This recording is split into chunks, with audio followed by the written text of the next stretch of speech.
세계 곳곳의 기후위기 소식 알아보는 시간입니다. 손에 잡히는 기후, 노광준 PD 나왔습니다. 안녕하세요. 오늘은 어느 지역으로 네, 가나요? 오늘은 뭐 날씨도 약간 썰렁한데 국제선을 타고 해외로 가서 좀 네. 견문을 좀 넓혀보고자 합니다. 네. 이런 앱이 있어요. 기후변화와 음식물 쓰레기 해결을 위해 2마리 토끼를 잡는 앱이 있다. 2마리 토끼요. 예, 며칠 전에 미국의 공영 라디오 NPR에 소개된 내용인데요. 네. 이렇게 나와 있습니다. 기후변화와 음식물 쓰레기에 맞서 싸우고 싶으신가요? 하나의 앱으로 가능합니다. 하나의 앱으로? 예. 아, 이거 이게 어떤 무슨 앱인가 건가요? 해서 궁금해서 기사를 보기 시작했죠. 네. 이 앱은 덴마크에서 창업을 했다 그래요. 그래서 음식 관련 어플리케이션인데 유럽을 확 휩쓸고 2020년에 미국으로 상륙을 했는데 네. 미국의 뭐 뉴욕부터 로스앤젤레스까지 뭐 12개 도시에서 아주 잘 좋은 반응을 얻고 있다고 합니다. 앱이요. 예. 이 앱의 미국 총괄 관리자가 이렇게 말했다 그래요. 우리는 그냥 놔두면 버려지던 2억 5천만 끼니의 식사를 절약하고 있습니다. 와, 이런 앱이 우리나라에도 오면 상당히 인기가 있을 것 같은데요. 네, 거의 뭐 오. 3초에 한 끼씩 절약하고 있다 하는데 네. 도대체 어떤 앱일까 궁금하실 것 같아요. 이름이 이 Too Good To Go입니다. 그러니까 to 하면은 TOO 하고 good 그다음에 TO go. 이게 예전에 그 저 영어 배울 때 투투 용법. 투투 용법 있잖아요. 뭐뭐 하기엔 너무 뭐뭐하다 뭐 이런 거. 예, 예. 아, 참 그 몇십 년 전에 생각이 났었는데 to go to go 이게 진행자님 번역하시니까 어떤 뜻인 것 같으세요? 저는 왠지 여전히 좋아서 그냥 버릴 수 없다는 뜻도 있을 것 같고요. 네. 고우는 사람이 간다는 뜻인데 네. 그러면 가야 된다는 뜻일까요? 네, 그러니까 두 가지 뜻이 있다 그래요. 일단 네. 버리기에 너무 아깝다. 맞아요. 그 네. 뜻은 딱 느껴져요. 그런 뜻이 있고 또 하나는 가서 찾아오면 너무 행복하다. 뭐 이런 뜻이 있다 그렇게 그래요. 해석할 수 있겠어요. 약간 예. 이걸 어떻게 설명드리냐면 저는 저기 떠리 앱 뭐 이렇게 생각했는데 진짜요? 예. 우리나라 이제 배달 앱처럼 앱을 깔아 놓으면 우선 내가 있는 곳 주변에 음식점들이 쫙 뜹니다. 뭐 레스토랑도 뜨고 네. 뭐 그 슈퍼마켓도 뜨고 빵집도 뜨고 막 예. 뜨거든요. 우리 같은 막 분식집도 띄우겠네요. 다 뜨고. 근데 이제 배달 앱하고 다른 거는 배달을 시켜 먹는 게 아니라 내가 그 음식점을 찾아가서 음식을 받아오는데 그 음식이 그냥 음식이 아니라 그 집에서 만든 지 하루가 지나지 않았지만 팔리지 않아서 버려지기 직전의 음식. 예. 그래서 이제 뭐 땡처리 음식? 식당에서 땡처리를 하는 거네요. 그러니까 그러면. 그 가게 문 닫으면 아이고 예. 이거 오늘 음식 잘 만들었는데 많이 남았네. 버려야겠네. 뭐 이런 음식들 있잖아요. 네. 그거를 파는 겁니다.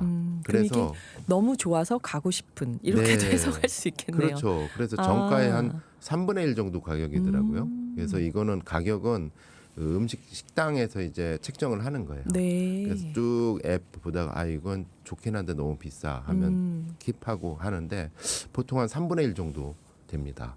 그래서 그 음식을 서프라이즈 백이라고 해가지고 네.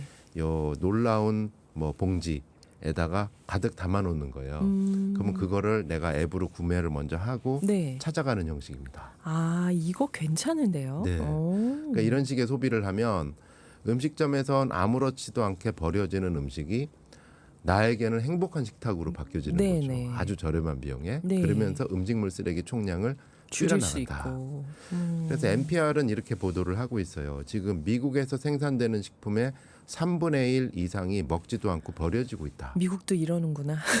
이 저희도 이거 만만치 않을 것 비슷할 같아요. 거예요. 왜냐하면 예. 외식 수요가 계속 늘기 그러니까. 때문에. 그러니까 집에서 아무리 아끼려고 해도 네. 외식 식당은 아무래도 계획 대비해 가지고 버려지는 게 많잖아요. 넉넉하게 만들어놔야 돼요. 네. 그렇죠. 그래서 그 비율이 최근 5년 동안 계속 늘고 있다. 네. 근데 여기서 버려지는 음식은 대부분 매립지로 가는데 분해되면서 지구 온난화를 일으키는 강력한 메탄가스를 발생시킨다. 근데 이제 덴마크 이 기업이 8년 동안 음식을 이렇게 저렴하게 떠리 앱을 운영을 하면서 비율을 낮추기 위해서 노력해 왔다. 덴마크가 예전에 PD님이 재생에너지 100%에 가깝다고 소개 한번 하셨던 것 같은데. 협동조합이 엄청나게 잘 돼 있고요. 참 이런 것도 또 하네요. 네, 그래서 여기서는 이제 그 2015년에 창업을 했는데 네. 지금 직원이 1,200명이래요. 와. 와. 그 유럽을 휩쓸고 진짜 거의 전 세계적인 앱이 됐는데 이 앱을 실제로 사용해 본 소비자 후기도 한번 찾아봤습니다. 네네. 베를린에 살고 있는 한 우리나라 부부가 네. 지난해 이 앱을 쓰고 경향신문에 이 후기를 이렇게 올렸는데 그대로 한번 읽어볼게요. 네. 코로나19 록다운이 한창이던 2020년 우리 부부는 우연히 한 앱을 알게 됐다. 슈퍼마켓이나 식당 등에서 미처 다 소비되지 못했거나 남겨진 식자재를 3분의 1 가격에 구매할 수 있도록 소비자와 연결시켜주는 앱이다. 자신의 위치를 입력하고 원하는 반경을 설정하면 해당 지역의 이 앱과 연동되어 있는 식료품점, 식당, 호텔 등이 안내된다.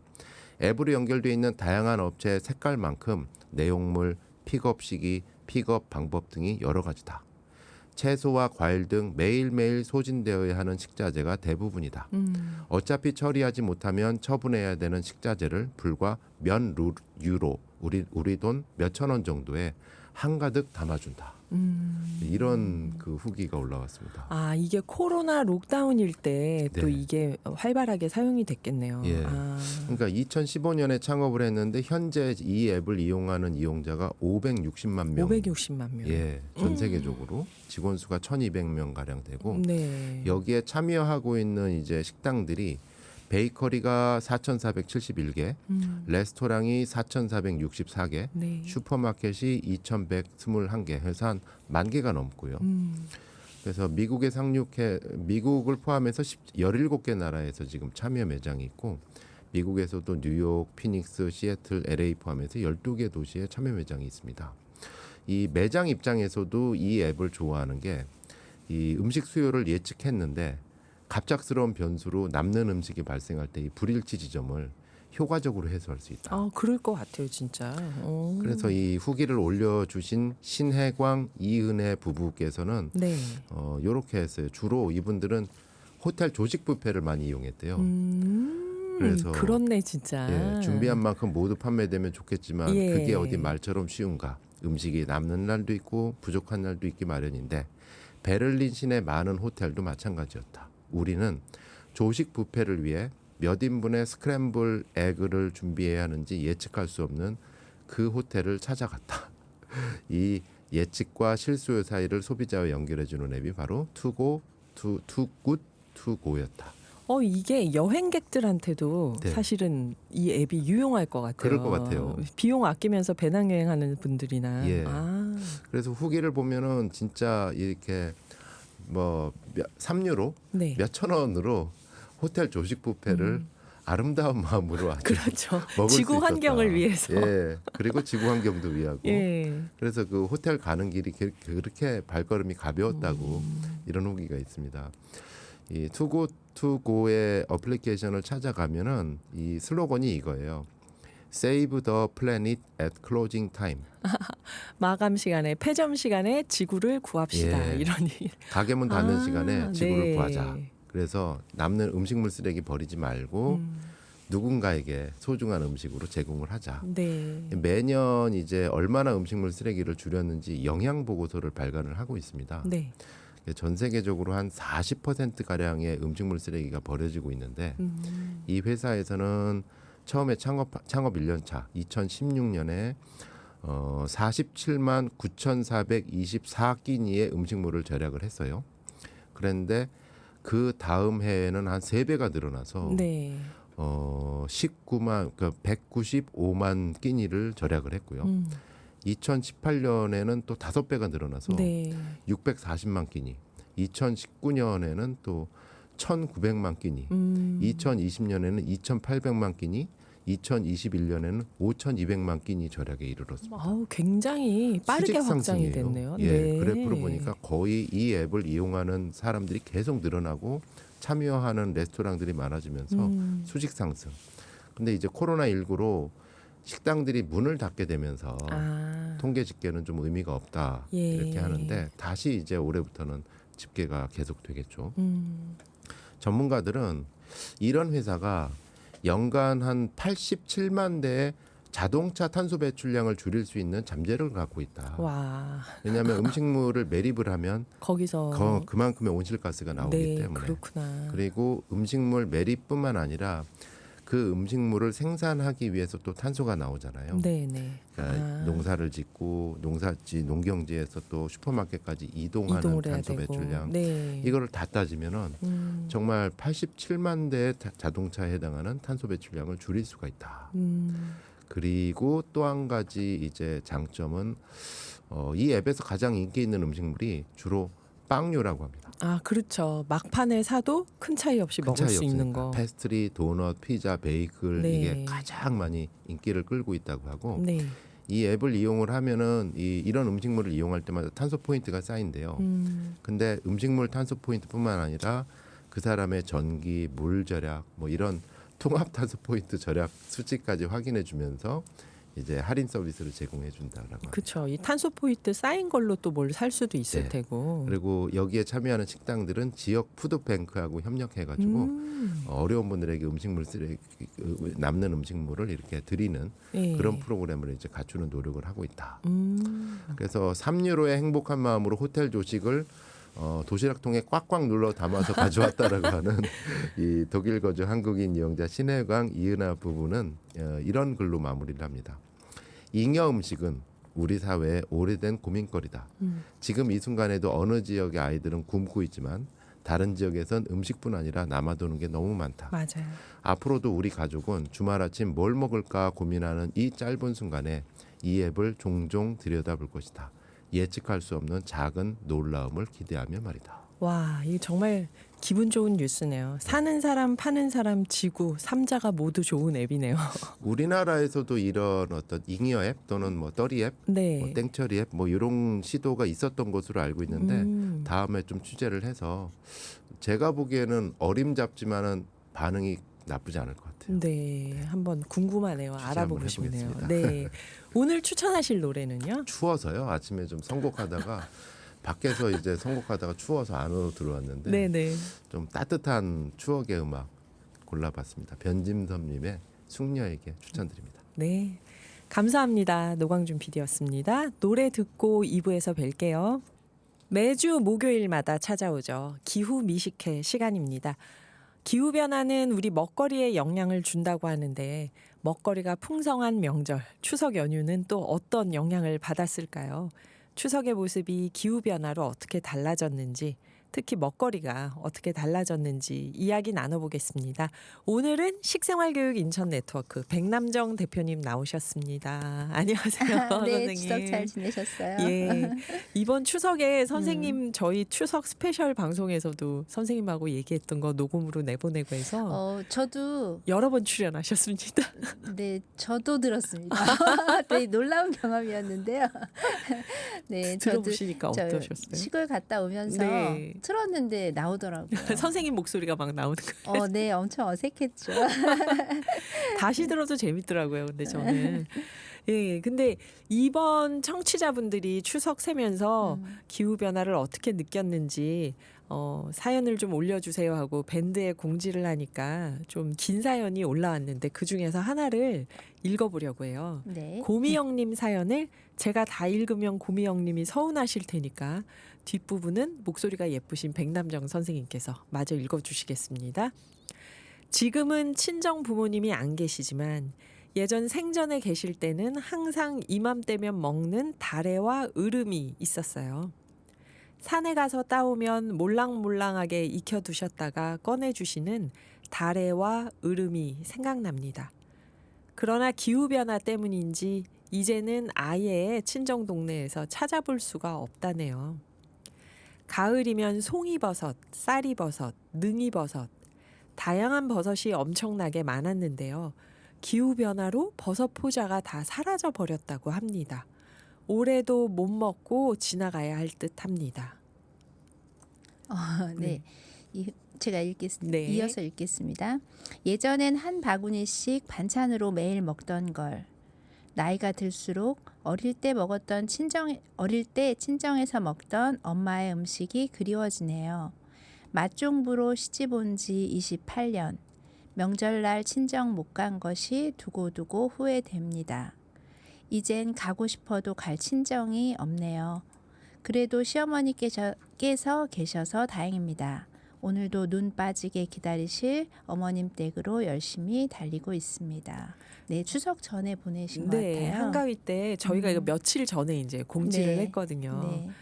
근데 선생님은 시어머님이 계신 곳으로 이렇게 달려가는 한가위신가요? 네, 저도 그랬습니다. 아이고, 고미영님 저 맛종부로 28년을 지냈으면 명절 때마다 음식하느라 고생이 많으셨겠어요. 그러게요. 경주시더라고요, 시댁이. 아, 그러시군요. 경상도가 또 빡셉니다. 그래서 그 추석쯤에 먹었던 음식에 대한 추억과 함께 돌아가신 친정 부모님에 대한 간절한 그리움이 막 느껴져서 저도 마음이 네. 몰랑몰랑해졌습니다. 그러게요. 이게 한가위 때 요즘은 추석 친정 못 가는 분들 없을 것 같은데. 네, 맞아요. 교통이 이제 발달해서. 그렇죠. 28년 전, 18년 전에는 음, 시댁 어르신들 막 모여 있으면 못 가고 그랬을 텐데. 맞아요. 저도 이제 연휴가 기니까 이번에 시댁 화천에 다녀왔는데요. 아, 강원도 화천이요. 네, 저도 이제 추석에 느꼈던 그 기후 위기를 말씀드리면 아, 네. 저희 시누이 중에 경북 영주에 사는 시누이가 있어요. 영주요. 네. 그리고 이제 명절 당일날 저녁에 화천에 왔는데 영주 하면 사과가 떠오르잖아요. 그렇죠. 경상북도는 사과. 네, 맞아요. 그래서 그 보통 추석에는 사과를 그 10kg짜리 큰 박스 상자에다가 막 그 포장 없이 그냥 막 한가득 담아가지고 아. 한 2상자 정도를 들고 와요. 네. 그러니까 주변에 이제 사과밭이 많으니까 네, 거기서 네. 일손을 좀 도와주면은 그분들이 사과를 많이 주시나 봐요. 아, 근데 올해는 사과를 한 알도 가지고 오지 않았습니다. 이거는 정말 큰 변화인데.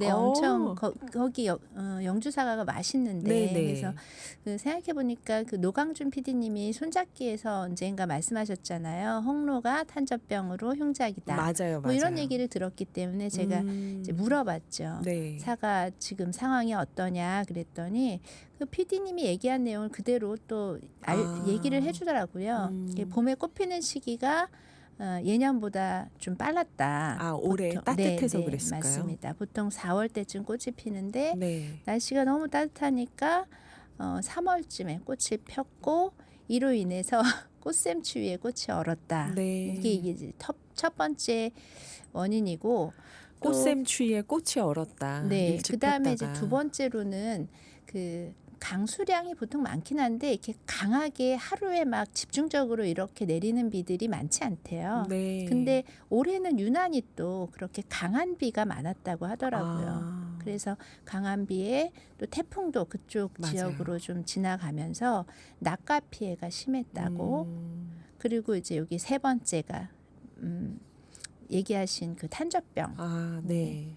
탄저병은 뭐 사과에만 있는 건 아니고 네. 모든 작물에 거의 다 있는데 습도가 높으면은 많이 발생하잖아요. 네. 그래서 거의 뭐 일손을 거둘 필요가 없었다 이렇게 얘기를 하더라고요. 아유, 그래가지고 사과를 하나도 못 가지고 왔으면 네. 차례를 어떻게 지내셨나요? 저희는 그 시누이가 오기 전에 차례를 지내기 때문에 그냥 맞다. 아주 조금만 샀어요. 네. 차례 지낼 정도만. 네. 그런데 하나도 못 갖고 왔으니 올해는 사과를 못 먹었죠. 아, 그렇다. 맞아요. 네. 시누이분은 거기서 차례를 다 끝내고 오니까 맞아요. 맞아. 그렇겠네요. 기후 변화로 인해서 네. 가장 심각한 피해를 보는 게 바로 먹거리입니다. 그러게요.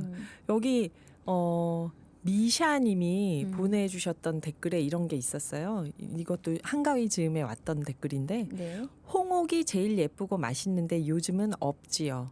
홍로는 저는 별로 좋아하지 않는데 부사나 후지사가도 영 아니고 어제 공항버스에서 내리자마자 신문 가판대 아저씨가 작은 알 홍옥 5개를 10,000원에 팔기에 계좌이체까지 해서 사왔는데 겉만 이쁘고 속은 반쯤 썩어 어머, 있었습니다. 어머. 아이고 어떡해. 대체 우리나라 과일들이 왜 이렇게 싱겁고 다 맛이 없어졌을까요? 기후 온난화 때문일까요? 그랬고요. 네, 맞아요. 비도 그 즈음에 좀 와서 그리고 또 그 탄저병 얘기는 네. 저희 기후 톡파원 분이 보내주신 사연이 있었어요. 그 생협에서 네. 사과를 너무 좋아해서 생협 공동 구매를 신청해서 해마다 이 홍로가 맛있어서 이걸 먹는데 9월 네. 추석 전에 홍로가 딱 오는데 올해 기후 문제로 탄저병이 돌아서 사과 농사를 망쳤다고 해서 홍로를 못 받았다. 이 네, 사연을 네. 보내주셔가지고 공유라님이 그래서 이제 노광준 PD님이 하고 이걸 마저 취재해 보니까 이런 네. 일들이 있었던 거죠. 맞아요.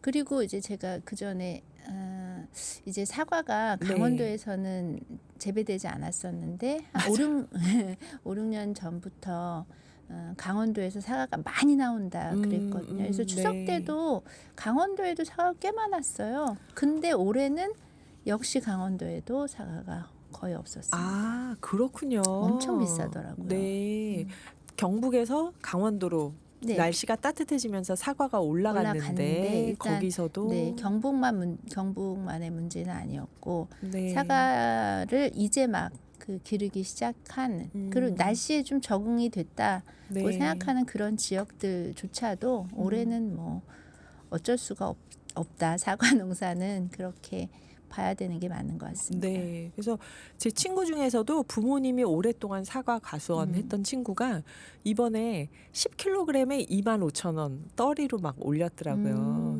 흠과도 많고 이게 네, 팔 네. 수가 없게 되니까 너무 네. 속상하다면서 사과 농사가 난리가 났구나 하고 짐작을 해봤습니다. 요 앞에 송이도 말씀하셨잖아요. 네, 송이. 네, 저는 이제 송이 하면 생각나는 게 저희 시누이 또 다른 시누이는 네. 양양에서 살았어요. 아, 강원도 양양이요. 네, 그리고 그 양양에서는 송이가 많이 나거든요. 양양 송이가 유명하거든요. 네. 그래서 송이를 뭐 비싼 거 좋은 거는 못 갖고 오고 그냥 좀 모양이 제일 안 예쁘고 그래도 맛있는 거. 네, 네. 그래도 전 정말 그 송이의 맛을 잊을 수가 없어요. 그렇죠. 네, 그래서 그 어느 날은 송이가 너무 먹고 싶어가지고 새송이 버섯을 찢어 먹었다니까요. 아, 네, 네. 한 번 맛보면 정말로 그 기억날 수밖에 없는 그런 향과 맛을 질감을 갖고 있는데 올해는 송이도 그렇게 비싸대요. 그래서 얘기를 좀 알아보니까 왜 이제 버섯 포자가 그 요즘에는 잘 그 앞에서 말씀하셨잖아요. 네, 고명님께서 고명님도. 네네 그렇게 뭐 버섯 포자 사라졌다고. 네, 맞아요. 네. 버섯 포자 사라졌다. 그게 이제 어떤 의미냐 하면 특히 송이 우리가 귀하게 여기는 버섯일수록 네. 굉장히 까다로운 조건에서만 산대요. 아. 그래서 그렇기 때문에 다른 균들이 살기 전에 네. 그 아주 얘가 좋아하는 조건이 생겨야지만 거기서 살 수 있는데 너무 습하고 그 다음에 기온이 너무 높고 이러면은 이제 이 아이들이 활동하지 않는다고 하더라고요. 그러니까 그 버섯 포자들이 자리를 잡을 수 있는 온도, 습도 그 네, 환경이 좋아하는 있다는 환경들이 거죠. 있는데 특히 우리가 좋아하는 그런 것들은 좀 더 까다롭게 자기의 환경들을 보고 활동을 시작한다. 근데 그런 것들이 이제 안 맞는 거죠. 그리고 그 환경이라는 게 결국은 가장 좋은 우리가 보기에 자연이 가장 좋은 환경이라고 생각하는 그런 곳에서 잘 자라더라고요. 네. 이렇게 기후 변화로 인해서 먹거리가 지금 위기를 맞게 된 건데요. 오늘 이번 한가위 때 우리가 네. 대표적으로 사과, 그 다음에 눈치챌 수 있는 부분은 버섯 이런 네, 가까이 맞아요. 피부로 느끼게 됐는데요. 저희가 노래 한 곡 듣고 또 인터뷰 계속 이어가 보겠습니다. 네. 양혜은이 부릅니다. 가을 아침. 네, 백남정 식생활교육 인천네트워크 대표님과 이야기 나누고 있습니다. 여기 수국님이 백남정 대표님 나오셨네요. 어서 오세요.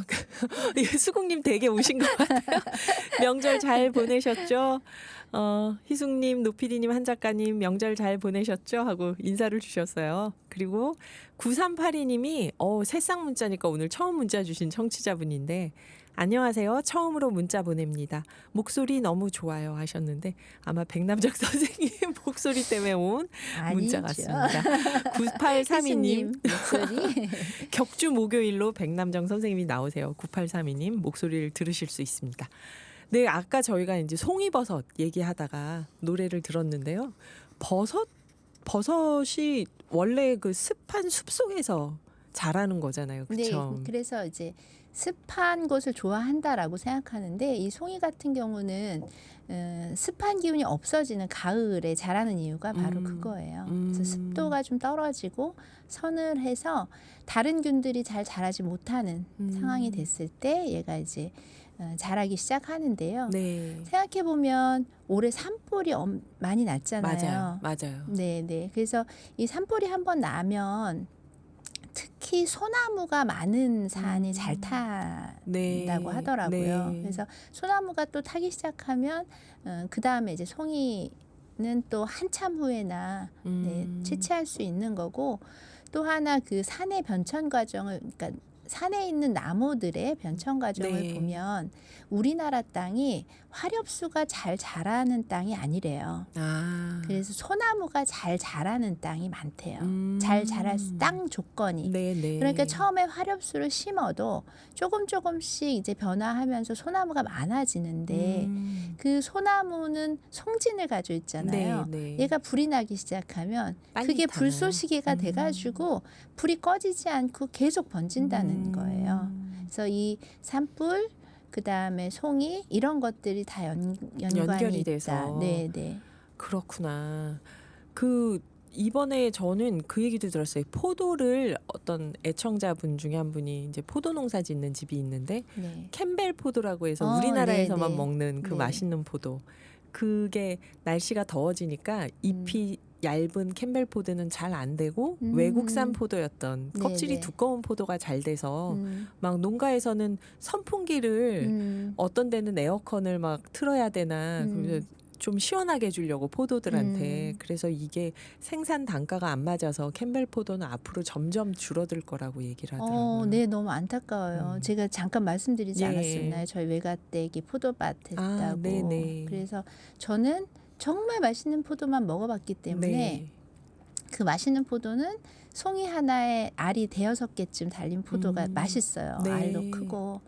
그런 포도를 이제 김포 로컬 푸드 매장에서 얼마 전에 발견을 했는데 네. 그 포도가 오히려 여름에 한참 맛있고 추석 때까지 굉장히 맛있거든요. 네네. 그래서 저는 추석 때 늘 선물을 포도로 다 드리는데 네. 어른들께 올해는 포도가 너무 말라가지고 알알이 다 떨어지는 거예요. 맛은 있는데 건조하니까 이제 맛은 있는데 그 힘을 받지 못해서 네. 상품 가치가 떨어지는. 그래서 선물을 하나도 못 드렸어요. 포도로는. 그리고 선생님 이번에 강원도 화천의 시댁에 가셨다고 했는데 네네. 연휴 기간 내내 화천에 계시지는 않았을 거 아니에요. 이제 네, 다 맞습니다. 흩어지잖아요. 저도 채내 이제 한 25년쯤 되니까 그전에는 뭐 시댁에서 많은 시간을 보냈지만 네. 그리고 사실 이 명절 분위기라는 게 우리 집안일 하는 거랑 똑같잖아요. 맞아요. 우리 집안일을 살림이라고 부르잖아요. 네. 저는 그 말이 너무 좋아요. 그래서 살림의 기본이 이제 음식을 만드는 거고. 네. 근데 그걸 여성들이 다 맡아서 하는 게 공평하지 않다. 그리고 그런 폭력적인 저는 이제 폭력적인 구조라고 보는데 그런 폭력적인 구조들이 기후 위기를 불러왔다고 생각하거든요. 네. 그래서 기후 위기를 공부하다 보면 인권에 대한 이야기를 필수적으로 할 수밖에 없어요. 네. 남편한테 강력하게 주장했죠. 올해는 당신도 음식을 해라. 그럼요. 그래서 25년 만에 처음으로 남편이 잡채를 하겠다고 부엌에 들어섰는데 맛있었을까? 일단 맛있기 전에 어머님의 심기가 불편하신 거죠. 그러니까는 남편은 좋은 마음으로 왔으나 이를 네. 모르니까 네. 풍덩 이제 당면을 자기가 좋아하는 당면을 먼저 물에 삶은 거예요. 네. 어머님 채소도 마련하지 않고 당면을 삶았다며 막 화를 내셨어요. 근데 가르쳐 주셨어야지. 그게 저는 아들한테 화를 내는 건 아닌 것 같고 며느리 옆에 있는 며느리들. 네. 너는 뭐 하냐 왜 우리 귀한 아들을 부엌에 들여놓느냐 이런 그 표현이 아니셨을까 이런 생각을 하지만 모른 척했습니다. 네, 그래서 네. 남편이 처음으로 음식을 하기 시작했고 이런 그 평등한 그래서 모든 생명들이 다 그냥 서로 존중받는 그런 문화가 됐으면 좋겠다. 이제 남편한테는 그렇게 얘기를 해서 남편도 동의를 했습니다. 그래서 올해는 명절을 시누이 와서 보고 그 다음 날 새벽에 출발을 해서 함양에 갔어요. 경남 함양이요. 네, 맞습니다. 아, 여행 가신 건가요? 귀촌한 친구가 있는데 이제 그 친구 집으로 네. 한 친구 5명이 모인 거죠. 저희 시민단체 활동하는 친구들이. 근데 거기서 그때 이제 그 동네에 또 밤이 많이 나는 그 산들이 좀 있어서 네네. 밤을 줍는 일손돕기를 하기로 아. 이제 약속을 하고 갔어요. 농가 일손 돕기를 네, 하러 가신 맞습니다. 거구나. 거기도 정말 그 70대 어르신들이 밤을 그렇죠. 주무셔요. 아이고, 일손이 없어가지고. 그렇죠. 그랬는데 정말 밤 너무 힘들더라고요. 허리 굽혔다 폈다 이거. 그것도 있지만 얘가 다 경사로에 있어요. 그 맞아요. 산이니까. 네네. 그래서 저희 시댁 그 집 앞에도 한 그루 있긴 한데 네. 그 평지에서 그냥 이렇게 예쁜 밤들만 줍다가 경사지에서 막 그 숨어 있는 밤들을 찾아서 주우려니까 정말 너무 힘들었다. 근데 그걸 지금 농가에서는 70대 어르신들이 하고 계신 거잖아요. 두 분이 하시고 저희가 이제 한나절 도와드렸는데 돈을 주시겠다 해서 저희가 안 받겠다 네, 하셨더니 네. 너무 미안해 하셔서 밤을 좀 받아 갖고 왔습니다. 네. 밤 농사는 괜찮던가요? 기후와 상관없이? 밤농사도 올해는 조금 덜 됐다고는 하는데 밤은 괜찮은 것 같아요. 근데 그 옆산에 감나무를 또 잔뜩 심어 놓으셨대요. 90대 70대 노부부의 아버님께서. 근데 감은 한 3분의 1 정도밖에 안 열렸다고 하더라고요. 먹을 게 거의 없다고. 그렇구나. 이렇게 지금 버섯, 감, 포도, 사과 뭐 많은 먹거리가 기후 변화에 지금 같이 변하고 있는데요. 네. 이게 우리가 어떻게 적응을 해야 될까요, 선생님? 일단 제일 첫 번째는 저는 좀 적게 먹어야 된다고 생각합니다. 적게 먹자. 네, 요즘 우리 먹거리 문화는 너무 풍성하지요. 그래서 고마운 줄도 모르고 네. 또 우리가 자연을 돌보고 먹거리에 대해서 고민하는 시간을 너무 풍성하기 때문에 더 못 갖는 것 같기도 해요. 그래서 일단 줄여야 된다. 네.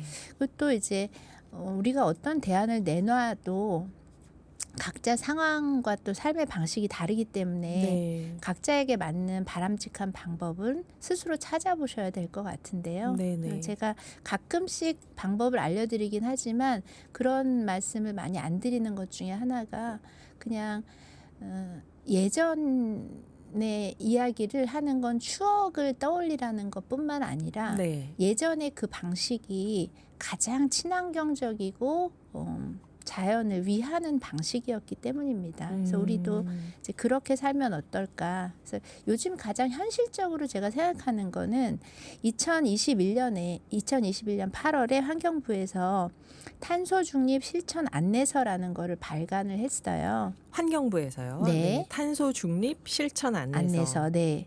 그래서 이게 이제 어떤 내용이냐 하면 그 탄소 중립 사회로의 전환을 위해서 생활 속 온실가스 줄이기에 대한 방법들을 쭉 적어 놓은 건데 네. 그 중에서 먹거리와 관련된 것들을 찾아보면 좋을 것 같아요. 근데 여기를 찾아보면 이제 소비 부문에서 네. 뭐 음식물 쓰레기 줄이기, 그다음에 우리나라 우리 지역 식재료 이용하기, 이게 로컬 푸드죠. 네. 그다음에 저탄소 인증, 농축산물 이용하기, 이런 것들이 써져 있고요. 네. 또 흡수원 부문에는 탄소 흡수원의 중요성을 알고 보호하기라는 실천 수칙이 있어요. 네. 저는 이게 되게 중요하다고 생각하는데 네. 탄소 흡수원 가운데 블루카본, 블루카본. 네, 그래서 바다, 네. 그 다음에 그린카본이 땅이잖아요. 네. 이 땅은 농업과 밀접한 관련이 있고요. 그래서 이제 농사를 짓는 방법에 따라서 그 탄소를 배출하기도 하고 흡수하기도 네, 한다. 네. 이런 얘기들이 나오기 때문에 내가 선택한 먹거리가 어디서 어떻게 생산됐는지에 대한 관심을 갖고 네. 어떻게 어떻게 나에게 왔는지를 좀 살펴보면 각자 삶에서 실천할 수 있는 방법들이 좀 나오지 않을까 이런 생각이 듭니다. 그래서 저는 제가 유기농을 선택하는 이유는 나의 건강을 위해서는 아니고요. 그 유기농이 결국 이런 여러 가지 자연을 지키는 힘을 가지고 있기 때문이거든요. 그러니까 네. 내가 선택하는 것이 왜 왜 그러냐는 그 의문에서부터 나는 왜 이것을 선택하지라는 의문점을 가지고 들여다보면 그 안에 해결 방법이 나오는 거죠. 나는 채식을 하라지만 나는 고기를 포기할 수 없다 그러면 좀 줄이면서 또 다른 방법들 뭐 찾아볼 수 있고. 친환경을 찾아볼 수 있다든가 그래서 노력하는 모습이 저는 제일 중요하다고 생각해요. 네. 말씀 중에 우리가 먹거리 깐깐하게 따지면 얼마나 오래 살려고 그래. 그러는데 그게 아니라 그쵸. 자연을 위한 것이다. 환경을 맞습니다. 위한 것이다. 네, 네, 선생님 오늘도 말씀 감사합니다. 감사합니다. 네, 즐거운 시간이었습니다. 고맙습니다. 네. 식생활교육 인천 네트워크 백남정 대표님이셨습니다. 김필의 다시 사랑한다면 듣고 4부에서 뵐게요. 네, 제가 좀 전에 성남시 2023 성남 드론 라이트 쇼 앤 뮤직 페스티벌을 10월 5일 저녁 7시 탄천 코리아 디자인 센터 앞에서 행사를 오늘 저녁에 하는 겁니다. 날짜를 잘못 알았네요. 오늘 저녁 7시에 탄천 코리아 디자인 센터 앞에서 하고 10월 9일 저녁 7시에 성남 종합운동장 보조 경기장에서 한 번 더 하고요. 이런 소식 알려주셔서 감사합니다. 250번 기사님. 네. 이번 시간은 기후 마을입니다. 누구나 나오셔서 기후 대응과 관련된 이야기 하실 수 있는데요. 실천담도 좋고 정책 제안도 좋고요. 내가 한번 나가봐야겠다 하시는 분들은 샵 0999 문자로 신청해 주시거나 오늘의 기후 밴드에 가입하셔서 남겨주시면 저희가 연락을 드립니다.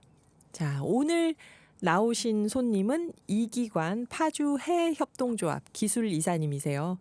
OBS 방송국으로 내일의 기후 뉴스를 격주 목요일로 나오셔서 전해주고 있는데요. 가상의 미래로 가서 그때 있을 기후 뉴스를 미리 보고 와서 지금 우리에게 전해준다는 그런 형식으로 가상 뉴스를 전해주고 계십니다. 지난번에 하셨을 때 이게 진짜 뉴스인 줄 알고 이거 듣고 오신 게스트분이 오늘의 기후에서 뉴스도 하나요? 그러셔서 아닙니다. 그게 가상입니다 하고 말씀을 드렸어요. 네, 내일의 기후 이기관 파주해 협동조합 기술이사님 지금 스튜디오에 나오셨습니다. 안녕하세요. 안녕하세요. 네, 어떻게 그동안 잘 지내셨나요? 한 번 안 나오셨죠? 한 달 만인데. 일이 있어서 네. 제가 못 나왔는데요. 그런데 그 사이에 뭐 제가 여러 가지 부캐가 있는데 네, 그 중에 여러 하나가 가지 부캐가 이제 있으세요. 또. 태양광 이제 발전소를 짓는 시공사를 운영을 하고 있어요. 아, 그래요? 네네. 그런데 요새 진행되는 프로젝트가 자꾸 취소가 되거나 뭐 무기한이 연기되거나 네. 이런 일들이 지나치게 잦아져 가지고 예. 상당히 걱정과 시름이 많은 시기입니다. 아, 그런데 그렇군요. 이게 저희만 그런 건가 하고 봤더니 통계가 전국적으로? 나왔더라고요. 그래서 네. 전국에 한 4기가와트 한 해에 네. 4기가와트의 태양광이 설치가 되다가 지난해에 그것이 한 절반으로 정도로 줄어서 한 2기가와트대로 줄었다라는 그런 소식을 보고 아 이게 우리만의 문제가 아니구나. 이거 오히려 지금 속도를 더해 가야 할 시기에 그러게요. 속도가 반감되다니 상당히 걱정이 되는 그런 상황입니다. 네, 이것은 가상 뉴스가 아니고 오늘의 실제 뉴스입니다. 뉴스입니다. 예, 오늘의 뉴스. 네, 그러면 이제부터는 이기관 기자님이라고 지금 가칭을 불러야 할 것 같은데, 네, 이기관님의 뉴스를 들어보죠. 내일의 기후 가상 뉴스임을 밝혀드립니다. 네, 오늘은 가까운 미래를 좀 다녀와 보겠습니다. 네. 지금부터 5년 후인 2028년도입니다. 그리고 때가 이제 좀 있으면 한글날이잖아요. 10월 9일이요. 네, 그래서 한글날 특집 기사를 하나 발췌해 왔습니다. 네, 5년 후에 있을 한글날 이야기입니다. 네. 제목은 한글날 특집 28년 신조어 탄성비를 아세요? 라는 제목입니다. 2028년 한글날을 맞아 국립국어원의 우리말샘에 새로이 등장한 신조어가 화제입니다. 그 명사인 탄성비라는 단어인데요. 모두가 알다시피 최근 들어 널리 쓰이는 탄소 배출 대비 성능비의 준말입니다. 21세기 초에 가격 대비 성능비의 준말인 가성비라는 말이 유행하고 널리 쓰이며 결국 국어사전의 표제어로 등재되기에 이르렀는데 이제 가성비와 더불어 탄성비라는 신조어가 더욱 폭넓게 언어 대중에게 받아들여지고 있는 상황입니다. 특히 정부가 공식적으로 기후위기형 불경기를 선언한 27년부터 탄성비는 원래 물리학 용어인 탄성비가 아닌 다른 뜻을 가진 대중경제용어로 쓰이고 있는 것입니다. 23년도에 탄소 국경세 적용하기 위해서 철강, 시멘트 등의 주요 원자재의 제조에 소요되는 탄소 배출량을 처음으로 산정한 이후 자동차, 식품은 물론 여행 상품에 이르는 일반 소비재에도 탄소 배출량을 산정하고 소비자 가격에 반영하기 시작한 이후로 생긴 소비 풍조로부터 기인한 것입니다. 뭐 예를 들어 같은 육류를 소비할 때 닭고기가 소고기보다 탄성비가 좋다라든지 제주도 여행이 강원도 여행보다 탄성비가 나쁘다와 같이 생활 속에서 이미 널리 쓰이고 있는 것입니다. 한국소비자경제원 한상진 박사는 가성비 심리가 지배하던 예전의 불경기와 달리 기후위기형 불경기 사회에서는 탄성비의 심리가 소비시장을 주도하게 될 것이라고 말했습니다. 네, 이 뉴스 내용은 가상의 뉴스입니다. 5년 후 2028년 한글날에 이런 얘기가 나오지 않을까 하고 이기관 선생님이 이제 제안해 주시는 얘기인데요. 저는 지금 들으면서 귀가 솔깃해졌어요. 이거 2028년까지 안 기다려도 몇 번 얘기하면 내년부터 유행할 것 같아요. 탄성비.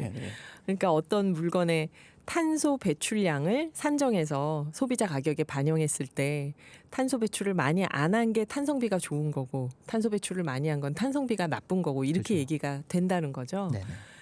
언어가 어떤 세계관을 반영한다고 할 때 새로운 언어는 새로운 세계를 반영한 것이다라고 할 때 선생님께서 이렇게 탄성비를 제안할 때는 생각하시는 개념이 있었을 네네. 것 같아요. 우리가 언어는 이제 자연스럽게 생기기도 하고 어떨 때는 만들어서 일부러 퍼뜨리기도 하죠. 네. 예를 들면 얼마 전에 후쿠시마 뭐 오염수라고 하는 거냐 그게 맞냐 처리수가 맞냐 뭐 이런 맞아요, 개념이라든지 이제는 기후위기라는 단어가 익숙해졌는데 네. 사실 이것도 기후변화라는 말이 너무 마일드하다라고 해서 새롭게 만들어진 신조어고요. 맞아요. 또 아닌 분들은 이걸 왜 위기라고 해서 고조시키냐 그렇죠. 불안감을 하면서 싫어할 수도 있고. 그렇죠. 얼마 전에 유엔 사무총장이 이제 글로벌 워밍이라는 말 대신에 네. 글로벌 보일링이라는 말로 대체돼야 할 것이라고 제안하기도 했었죠. 그렇죠. 지구 온난화가 아니라 네네. 지구 열대화, 자결하다. 네.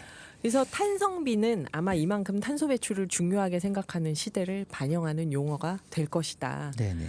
전 이거 반짝반짝하는 용어 같아요. 네, 이거 굉장히 쉽게 상상할 수 있습니다. 네. 왜냐하면 우리가 이미 이제 물건을 살 때 판단 기준을 삼기 위해서 뭐 가격도 보지만 뭐 마트에 가면 또 뭐 100g당 가격, 우리 가성비를 써 있잖아요. 네. 그런 것처럼 아마 의무화되는 것 중에 뭐 지금도 의무화되는 에너지 효율 등급이라든지 뭐 영양분 표시라든지 이런 것들처럼 탄성비도 예를 들면 과자 한 봉지를 샀는데 여기에 몇 g의 탄소 배출이 이루어졌다라는 게 제품마다 표시가 된다면 이런 탄성비란 말은 금방 정착될 수 있거나 우리 소비를 할 때 판단의 기준으로 삼게 될 것 같습니다. 그러니까 이게 뭐 먹거리만이 아니라 사실은 모든 거에 다 탄성비가 있을 수 있겠네요. 네, 맞습니다. 네. 제가 얼마 전에 항공권을 구매해야 될 일이 있어서 네. 여행사 사이트에 접속했다가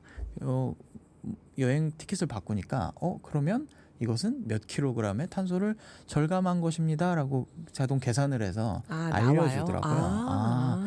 이게 어떤 의무나 가격에 반영되지는 않지만 네. 현재는 뭐 도덕적 소비를 뭐 권장하는 차원에서 자발적으로 이루어지는 반면 아마 2028년쯤에는 뭔가 강제적이고 뭔가 탄소세라든지 네. 어쨌든 탄소 배출을 가격에 반영시키기, 소비자 가격에 반영시키기 위한 시도들이 압력이 엄청나지 않을까 이런 생각입니다. 제가 말씀드리면서 그렇겠구나 싶은 게 어제 이제 저희 손에 잡히는 기후에서도 유럽이 10월부터 탄소 국경 조정제를 시작한다 그랬는데 네네.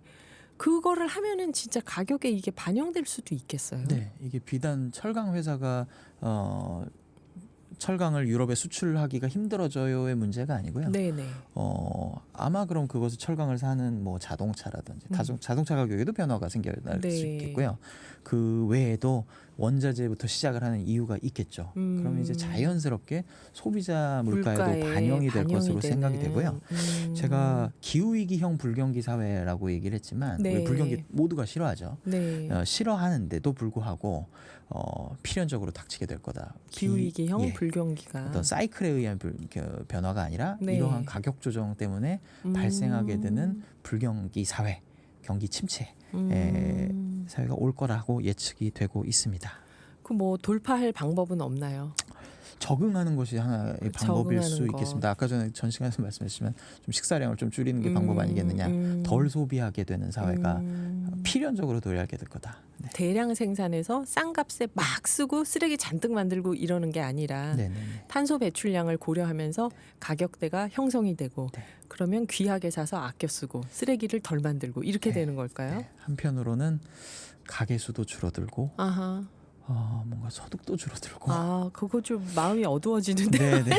듣다 보니까 이게 재생에너지로 돌파할 수는 없을까요?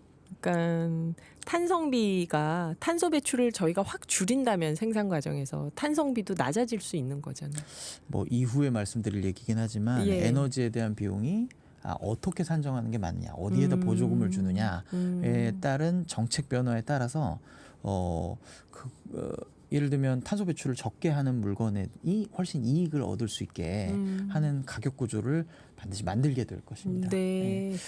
그럼 이제 그러면- 그것을 생산하는 섹터, 그런 네. 기업 혹은 뭐 이용하는 소비자가 이익을 얻게 되는 그런 구조로 가겠지만 제가 보고 온 미래는 어쩌면 조금 경기 침체라고 부를 수 있는 네. 그런 사회가 계속될 거다. 이 생각이 예측은 듭니다. 틀렸으면 좋겠는데. 그러면 다음 뉴스로 가보죠. 자, 다음 뉴스는요. 마찬가지로 28년도의 뉴스인데요. 논쟁이 되는 기사입니다. 네. 경기도 반월공단이냐, 인천시 남동공단이냐, 전기요금 때문에 이사 갑니다라는 제목입니다. 이거 반월공단, 남동공단 분들이 예민하게 들으시겠는데. 네. 두 공단은 성격이 좀 비슷하고요. 위치도 비슷하죠. 네. 다만 속해 있는 지자체가 인천광역시냐, 경기도 경기도냐. 안산시 시흥시에 위치하고 네. 있느냐의 차이가 있습니다. 뉴스 들어보겠습니다. 27년도 들어 제주도에서 시범적으로 실시했던 전기요금 지역 차등제를 전국으로 확대함에 따라 광역 지자체별로 전기요금이 달라지는 새로운 시대를 맞게 되었습니다. 향후 광역 지자체를 단위로 연차적으로 그 격차를 점차 늘려가서요.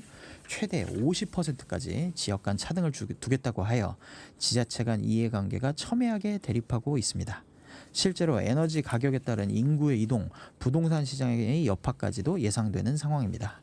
예를 들어 인천, 충남, 부산, 전남, 전북, 제주 등의 지역 전기요금은 기존의 요금에서 5%가량 줄어드는 반면 서울, 경기, 광주 등의 전기요금은 최대 20%가량 늘어나게 되는 것입니다.